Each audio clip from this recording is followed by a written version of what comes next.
Hi எல்லாருக்கும் வணக்கம். Welcome to text book Tamil.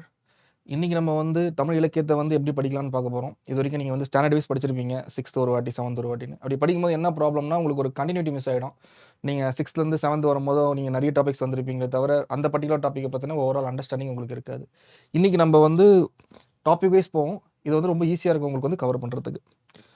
So இது வந்து உங்களுடைய சிலபஸ் தான். டிஎன்பிஎஸ்சியில் நோட்டிஃபிகேஷனில் கொடுத்துருக்க சிலபஸ். ஸோ இதில் வந்து மொத்தம் 10 டாபிக்ஸ் கொடுத்துருக்காங்க.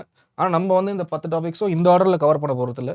எந்த ஆர்டரில் கவர் பண்ணால் நமக்கு ரொம்ப ஈஸியாகவும் ஞாபகம் வச்சுக்க ரொம்ப ரொம்ப எளிமையாக இருக்குமோ அந்த ஆர்டர் நம்ம வந்து கவர் பண்ணுவோம். ஸோ நம்ம அடுத்த ஸ்லைடுக்கு போகலாம்.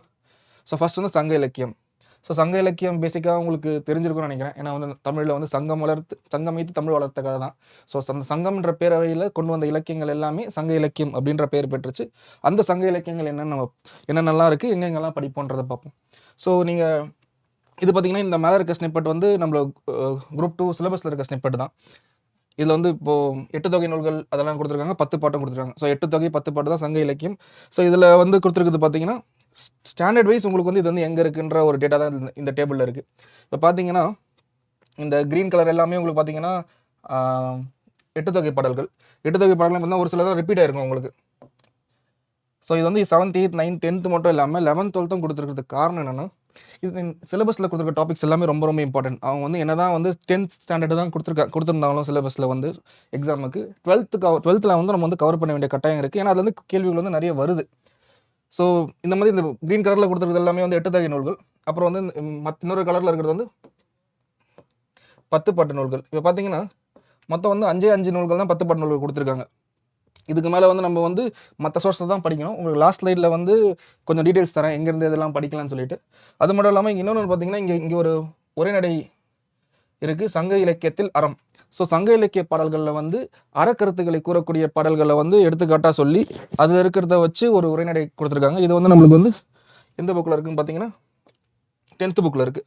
ஸோ 10th புக்கில் நீங்கள் வந்து சங்க இலக்கியத்தில் அறம் அந்த படத்தையும் நீங்கள் சேர்ந்து படிக்கலாம். ஸோ இதெல்லாம் நீங்கள் வந்து ஒரு டைமில் படிச்சிங்கன்னா உங்களுக்கு சங்க இலக்கியம் வந்து ஓரளவுக்கு நல்லாவே நினைவில் இருக்கும். உங்களுக்கு வந்து சங்க இலக்கியம் வந்து 6th படிச்சிட்ட பிறகு 7th போகும்போது உங்களுக்கு 6th படித்தது ஞாபகம் எல்லாம் போகும். 7th படிச்சுட்டு 8th போகும்போது 7th படித்தது ஞாபகம் எல்லாம் போகும். ஸோ இப்படி நீங்கள் படிச்சிங்கன்னா சங்க இலக்கியம் அப்படின்னா உங்களுக்கு வந்து டாப் டு பாட்டம் ஒரு அண்டர்ஸ்டாண்டிங் இருக்கும். அது உங்களுக்கு ரொம்ப எக்ஸாம் பாயிண்ட் ஆஃப் வியூவில் ரொம்ப ஹெல்ப்ஃபுல்லாக இருக்கும். அடுத்தது போவோம் நம்ம. அடுத்து வந்து அறநூல்கள். ஸோ சங்க இலக்கியம்க்கு அப்புறம் நம்ம என்ன படிக்க போகிறோம்னா அறநூல்கள் பார்ப்போம். அறநூல்கள் பொறுத்த வரைக்கும் திருக்குறள் தொடர்பான செய்திகள் மேற்கொண்டது. ஸோ இந்த ஸ்னிப்பெட்டில் பார்த்தீங்கன்னா வந்து மொத்தம் 25 அதிகாரம் கொடுத்துருக்காங்க. ஸோ இந்த 25 அதிகாரம் முக்கியமானு கேட்டால் கண்டிப்பாக இதெல்லாம் முக்கியம். இது மட்டும் படித்தா போதுமான்னு கேட்டால் இல்லை.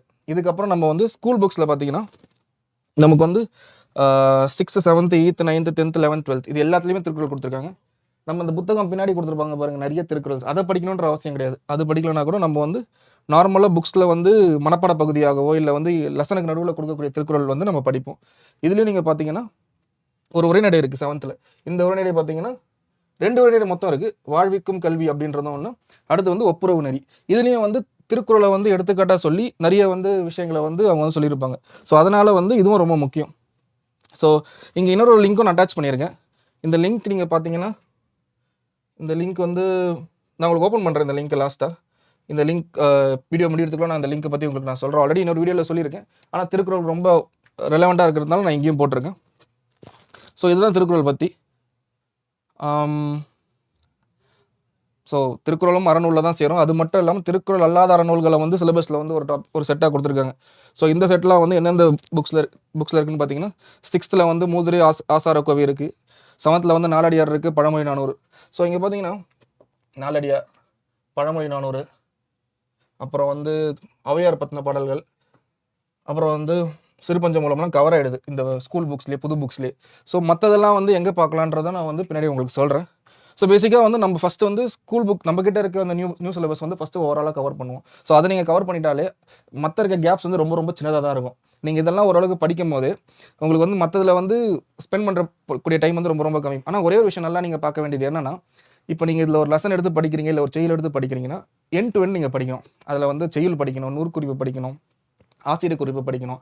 அதுக்கப்புறம் அதில் வந்து பின்னாடி கீழே வந்து புத்தகத்துக்கு கீழே பின்னாடி வந்து என்னென்ன வந்து இலக்கண குறிப்பு, பகுப்பத உறுப்பு இலக்கணம், இல்லை புணர்ச்சி விதிகள் சார்ந்து ஏதாவது கொடுத்துருந்தாங்கன்னா அதெல்லாமும் நீங்கள் படிக்கணும். இல்லை ஏதாவது பாக்ஸ் போட்டு கொடுத்துருப்பாங்க நம்ம டிஎன்பிஎஸ்சியில், தமிழ்நாடு புக்கில். ஸோ அந்த பாக்ஸ்லாம் படிக்கணும். அதெல்லாம் படிச்சிங்கனாவே இதுக்கப்புறம் விடுபட்ட கண்டென்ட் என்னன்னு பார்த்தீங்கன்னா ரொம்ப ரொம்ப கம்மியாக இருக்கும். அது எங்கேருந்து படிக்கலாம்னு நான் உங்களுக்கு லாஸ்ட்டில் சொல்கிறேன். அப்புறம் காப்பியங்கள். ஸோ காப்பியங்கள் பொறுத்த வரைக்கும் ஓவராலாகவே உங்களுக்கே தெரிஞ்சிருக்கும் 2 வகை பார்த்தீங்கன்னா ஐஞ்சிறுங்காப்பியங்களும் ஐம்பெருங்காப்பியங்களும். ஸோ ஐம்பெருங்காப்பியங்களில் முதல் 3 தான் ரொம்ப ரொம்ப இம்பார்ட்டன்ட். ஸோ சிலப்பதிகாரம் முக்கியம், மணிமேகலை முக்கியம், சீவக சிந்தாமணி முக்கியம். இது 3மே நம்மள கவர் பண்ணலாம். இது 3மே பார்த்தீங்கன்னா ரொம்ப ரொம்ப இம்பார்ட்டன்ட். இது 3த்துடைய கதை சுருக்கம் உங்களுக்கு தெரிஞ்சிருக்கணும். இது 3 வந்து முக்கிய கதாபாத்திரங்கள் தெரிஞ்சிருக்கணும், நிகழ்வுகள் உங்களுக்கு தெரிஞ்சிருக்கணும், இடங்கள் தெரிஞ்சிருக்கணும், எந்தெந்த சூழல்களில் என்னென்ன நடந்திருக்கு அப்படின்றது. அடுத்து அதோட பிரிவுகள் என்னென்ன பிரிவுகள் எப்படி அது எல்லாமே தெரிஞ்சிருக்கணும் உங்களுக்கு. ஸோ உங்களுக்கு பேசிக்காக பார்த்தீங்கன்னா இது எல்லாமே வந்து ஸ்கூல் புக்லேயே கொடுத்துட்றாங்க. ஐஞ்சிறுங்காப்பியங்கள் எடுக்கும்போது நம்மளுக்கு வந்து ஒரு 2 ஐஞ்சிறுங்காப்பியங்கள் தான் கொடுத்துருக்காங்க. நீலகேசியும் யசோதர காவியமும் 2 இடத்துல கொடுத்துருக்காங்க. நீலகேசி மட்டும் நம்ம ஸ்கூல் புக்லேயே. ஸோ அதெல்லாம் வந்து இங்கே படிச்சுக்கலாம். இது இல்லாமல் உங்களுக்கு வந்து காப்பிய இலக்கணம். ஸோ இது வந்து 12th புக்கில் இருக்குது. இது ஏன் ரொம்ப ரொம்ப முக்கியம்னு பார்த்தீங்கன்னா உங்களுக்கு வந்து காப்பியம்னா என்ன, ஏன் இது வந்து ஏன் வந்து முதல் 5 வந்து ஐம்பெருங்காப்பியங்களாகவும் எதனால் வந்து ஐஞ்சிறுங்காப்பியங்கள் இதை சொல்கிறாங்கன்ற ஒரு தெளிவு இருந்தால் மட்டும்தான் உங்களுக்கு வந்து ஞாபகம் வச்சுக்கிறது ஈஸியாக இருக்கும். ஏன்னா நீங்கள் வந்து மனப்பாடம் பண்ணிகிட்டே இருக்கணும்னு நினச்சிங்கன்னா என்ன ஆகும்னா ஒரு ஸ்டேஜில் உங்களுக்கு படித்தது வந்து நிறைய மறந்து போக ஆரம்பிச்சிடும். அப்புறம் உங்களுக்கு வந்து அது ஒரு விரக்தி ஆகிடும். அதனால் நீங்கள் வந்து சில விஷயங்களை புரிஞ்சிக்கக்கூடிய விஷயங்களை புரிஞ்சுட்டு படிச்சிங்கன்னா உங்களுக்கு ரொம்ப ஹெல்ப்ஃபுல்லாக இருக்கும். ஸோ காப்பி இலக்கணம் கண்டிப்பாக படிங்க. என்ன கேட்டிங்கன்னா இதெல்லாம் நீங்கள் படிக்கிறதுக்கு முன்னாடி முதல்ல இந்த காப்பி இலக்கணம் படிச்சிட்டிங்கன்னா அதுக்கப்புறம் இதை நீங்கள் எடுத்து படிக்கும்போது உங்களுக்கு தரவாக ஒரு நல்ல ஒரு ஐடியா இருக்கும். இது எப்படி அப்ரோச் பண்ணி எப்படி படிக்கணுன்ற ஒரு தெளிவும் இருக்கும். ஸோ மற்ற ஐஞ்சிறுங்காப்பியங்களும் புத்தகங்கள் அங்கங்கே கொடுத்துருப்பாங்க. அது மட்டும் இல்லாமல் மற்ற டேட்டாவும் நான் வந்து எங்கே இதெல்லாம் வந்து ஒரு கோர்வையாக கிடைக்குன்றதை நான் வந்து பின்னாடி சொல்கிறேன். இப்போதைக்கு நியூ புக்ஸில் வந்து இந்தந்த ஸ்டாண்டர்டில் இதெல்லாம் இருக்குது. நீங்கள் இந்த ஆர்டரில் படிச்சிங்கன்னா காப்பியங்கள் ஓரளவுக்கு கவரே பண்ணிடலாம். அப்புறம் பக்தி இலக்கியம். ஸோ பக்தி இலக்கியம் பொறுத்த வரைக்கும் பார்த்தீங்கன்னா சிலபஸில் வந்து நல்லா கவனிச்சிங்கன்னா இது மேலே கொடுத்துருக்க ஒரு ஸ்னிப்பட் வந்து தனி, கீழே கொடுத்துருக்க ஸ்னிப்பட் வந்து தனி. இங்கே நான் வந்து 2 சேர்ந்து தான் கொடுத்துருக்கேன். காரணம் ஏன்னா 2மே ரொம்ப க்ளோஸாக ரிலேட் ஆனது. ஸோ மேலே வந்து இப்போ பெரிய புராணம் கொடுத்துருக்காங்க, கீழே வந்து சமய முன்னோடிகள் கொடுத்துருக்காங்க. ஸோ இவங்கெல்லாம் எழுதி கொண்டு வந்த அந்த இதை தான் தொகுத்து தான் பெரிய புராணம் ஆயிருக்கு. ஆழ்வார்கள் கொடுத்துருக்காங்க, 4000 திவ்ய பிரபந்தம் கொடுத்துருக்காங்க. ஸோ இது எல்லாமே வந்து ரொம்ப ரொம்ப ரிலேட்டட். ஸோ இந்த டேபிள் பார்த்தீங்கன்னா இது ரொம்ப இன்ட்ரெஸ்டிங்கான டேபிள். இதில் வந்து முக்கியமான அந்த பக்தி மூமெண்ட்டுக்கு முக்கியமான இருக்க ஒரு 4 விஷயங்கள் சொல்லியிருக்கோம். ஸோ ஒன்று வந்து வைணவம் வளர்த்த தமிழ். ஸோ உங்களுக்கே தெரியும் 4000 திவ்ய பிரபந்தம் சார்ந்த விஷயங்கள் எல்லாமே வைணவம் வளர்த்த தமிழ். அது வந்து நம்ம ஸ்கூல் புக்கில் 6th 9th 10th வந்து கொடுத்துருக்காங்க. நாச்சியார் திருமொழி, பெருமாள் திருமொழிலாம் கொடுத்துருக்காங்க. அதுக்கப்புறம் சைவம் வளர்த்த தமிழ். ஸோ நாயன்மார்கள் வளர்த்த தமிழ்கள் பார்த்தீங்கன்னா உங்களுக்கு வந்து 8th புக்கில் கொடுத்துருக்காங்க, 10th புக்கில் கொடுத்துருக்காங்க, 11th 12thலையும் இருக்குது. ஸோ பார்த்தீங்கன்னா இதெல்லாமே கூட இம்பார்ட்டண்டான ஒரு வார்த்தை தான். இப்போது திருக்கேதாரம் வந்து யார் எழுதுனா, திருச்சாழல் வந்து யார் எழுதுனா, எக்ஸாமில் வந்திருக்கு அந்த கேள்வி. இதுக்கப்புறமும் நீங்கள் எதிர்பார்க்கலாம் அந்த மாதிரி கேள்விகள். ஸோ வந்து 11th 12th புக் தேவையானு கேட்டிங்கன்னா கண்டிப்பாக தேவை. மறக்காமல் இதெல்லாம் படிங்க. அதுவும் முக்கியமாக பக்தி இலக்கியங்கள்னு வரும்போது தமிழில் வந்து பக்தி இலக்கியங்களுக்கு மிக மிக முக்கியமான இடம் இருக்குது. ஸோ கண்டிப்பாக அதை வந்து நீங்கள் தரவாக இருக்கணும். அதுக்கப்புறம் இஸ்லாம் வளர்த்த தமிழ், கிறிஸ்தவம் வளர்த்த தமிழ். இது பார்த்தீங்கன்னா மீனியான வழி, சீரா புராணம், அப்புறம் தேம்பாவணி, ரச்சனை யாத்திரிகம், H.A. கிருட்டிணப்பிள்ளை அவர்கள் எழுதுந்து. ஸோ கீழே பார்த்தீங்கன்னா அதை தான் கொடுத்துருப்பாங்க ஆல்மோஸ்ட். நீங்கள் வந்து இது எழுதுனவங்க இல்லை இதில் தொடர்பான மக்களுடைய பேர் தான் இதில் இருக்குது. அதனால தான் 2த்தையும் நம்ம ஒரே ஸ்லைடில் கவர் பண்ணிடுறோம். இது இல்லாமல் 1 2 இருக்கலாம். சீத்தலை சாத்தனார் அதை நம்ம காப்பியங்களில் கவர் பண்ணுவோம் அவரை. ஸோ மற்றபடி எனக்கு தெரிஞ்சு எல்லாருமே இதுலேயே கவர் ஆகிடுறாங்க. ஸோ இது படிக்கும் போது இதையும் நீங்கள் கம்பைண்டாக படிச்சிடுங்க. ஸோ அப்படி ஒரு ஐடியாவோட நீங்கள் படிச்சிங்கன்னா உங்களுக்கு வந்து இது ரொம்ப சிம்பிளாக இருக்கும். ஒரே நிமிஷம்.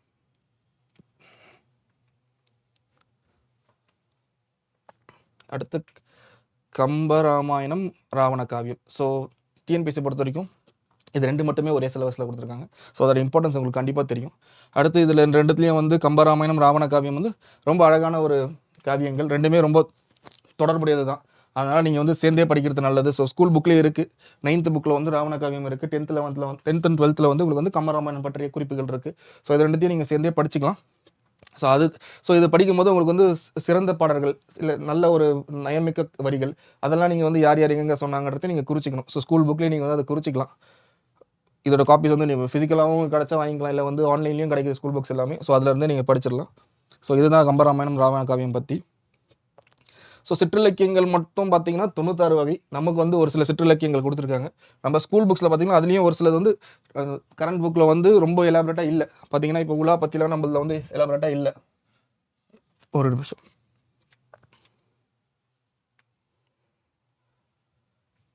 ஸோ உலா பற்றிலாம் நமக்கு வந்து இல்லை. ஸோ குற்றால குறவஞ்சி அப்படியே இருக்குது. கலிங்கத்து பரணி 8th புக்கில் பார்க்கலாம். முத்தொள்ளாயிரம் தனி லெசனே இருக்குது. தூதில் வந்து தமிழோட தூது இருக்குது. முக்குடர் பல்லுக்கு பதிலாக நம்மக்கிட்ட வந்து திருமலை முருகன் பல்லு இருக்குது.